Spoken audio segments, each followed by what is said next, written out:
Hello everyone, my name is Blessing AI and I'm your host for this edition of It's Our-Pov. You're welcome. And with me, we have someone who is very interesting. She's an entrepreneur. She's also a lawyer. And she's no other person but Barrister Hafsat Dange. Thank you, Blessing. I'm really glad to be on the Yellow Couch with you today. You're welcome. You're welcome. So we're just going to be having honest conversation, just talking about your background and everything around you. And we can see that you're a lawyer. You're also an entrepreneur. So for me, why law and how did it start? Were there challenges? Okay. Yes. As you know, growing up, especially in the 80s, parents usually will be like, my daughter is going to read law or my daughter is going to read medicine, all sorts of things. But fortunately for them, I picked up interest in law. So I was always saying I was going to be a lawyer. And as God would have it, after my studies, I ended up, studying law. Yeah, it was really kind of challenging for me, because I was actually a teenage bride. I got married right after my secondary school. So I found myself reading law while being married. I went through 2 pregnancies while in school. But fortunately for me, I did it. I graduated with my mates. I went to law school immediately and also graduated with my mates. So all the challenges turned out to be blessings, because at the end of the day, I can proudly say that I had it all at that time. Wow, that's beautiful to hear. And so what about support from your parents? Because most times we read stories that northern ladies getting support, especially to go to school, is a lot. So were they supportive? How did you manage the challenges, even from the community? So I would say that the most important people in a girl's life is usually her parents, her husband. That's the person she ends up marrying. Then her brothers, the male figures in her life. Because without those male figures, she would not really, get where she is. But for the parents, it is more important, because whether you're from the northern Nigeria or anywhere else, if they are intentional about, ensuring that you go to school, whether you're married or you're not married, you're going to succeed, because their support is usually invaluable. Like for me, they made sure that the spouse I was going to marry, they made it like part of my marriage contract. Wow. So the usual trend for men to say, okay, you're no longer going when it gets difficult, was no longer there, because it was like the main foundation, for the marriage. And at the end of the day, he actually supported too. It was very difficult because, as I mentioned, 2 pregnancies, 2 toddlers, 2 babies, while in school. And it was really challenging, but the support of my parents was very invaluable. My husband's support was also very invaluable. And also other members of the family also played very great roles at one period or the other in my life. Okay, so thank you so much for answering our question. Now, if you remove the title, the lawyer, the entrepreneur, the founder, who is Hafsat when no one is watching? Oh, interesting question. So actually, I'm just a girl from northern Nigeria who refuses to believe that ordinary people cannot achieve extraordinary things, because I'm one person that believes that anybody can achieve whatever they set their mind to do. So the titles are gone. If I'm not doing the lawyer thing or I'm not doing any business thing, I'm just simply somebody that loves to learn new things. I'm also somebody that loves to teach and to impart knowledge. I always, like people to benefit from me one way or the other, whether it's through my knowledge or any other thing that I have in me. And actually, at the end of the day, I unwind to ask myself the hard questions. Was I kind to anybody today? Did anybody learn anything good from me? Did I learn anything, interesting or anything useful from anywhere else? So at the end of the day, what makes me Hafsat is just, the knowledge that I have given something and I've learned something, and whether I'm kind enough, So that's so beautiful. You've moved through law, you've moved through entrepreneurship, you've become a leader, right? Yes. So for you, was it like a clear path, or you just started rerouting yourself and started reinventing yourself as you grew, or you had it all planned out from the beginning? Actually, blessing, it wasn't a master plan at all, because I never believed that I would really, move from the path that I chose. Because in the very beginning, I actually wanted to work for government, and I got the first job I got was at the Corporate Affairs Commission, which is like a government job, and I spent over a decade, 15 years, working for government at the Corporate Affairs Commission. And just one time, I just felt that, it wasn't really aligning with who I was, because anybody that knows the transition that happened at the CAC, for instance, knows that we went from manual processes, to what they call it, digitized processes. And at that time, I was able to do other things, to be in the community, to talk to women, to do other community development projects around my state. But when CAC digitized, everything became computerized. I needed to be in one place, and the job was just too routine for me, because I'm actually a people person, I'm a community person. So I felt that my services were needed more as a private lawyer. People would benefit more from what I had to offer when I do my thing, than working for government. So I just decided to resign voluntarily, and I went back to full corporate practice and community. So what you miss is that apart from me being a lawyer and an entrepreneur, I'm also a community person. I founded various NGOs. I sit on various non-profit boards where we do a lot of things around women and youth economic empowerment. Wow, amazing.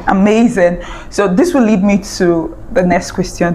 What version of yourself did you have to let go? Because I know being a mother, an entrepreneur, a lawyer, and now you're also sitting on so many boards, that's a lot. So what version of yourself did you have to let go to become the version that you're at today? So what I would say is actually, okay, I'm a proponent of the fact that there's nothing like balance, there's nothing like perfection, in everything in life. So you find women saying that we need work-life balance, we need, so I feel that it's just something that we just sit and prioritize, then we focus. So it's one area that a lot of women are finding very difficult to navigate, being a mother, being a working class, so at a point in my life, I had to let go, like the job that seemed like a comfort zone for a lot of people. Because if you notice, the transition I made from government to private is usually a big deal, and it's huge. Because when you're working for government, for instance, you're being paid salaries, you're being paid allowances, you're being even paid to travel. Even if you're going for holiday, you're being paid to just be on holiday. So it was a big sacrifice that I had to let go to, focus on other activities that make me, that bring me more joy, that make me happy, that make me truly who I am. So I had to let go that version that really depended on other people to build a version that would allow me to pull through for myself, which I'm finding really interesting, and thankfully is going well too. Oh wow, beautiful story you have there. So and that will lead me to our next question.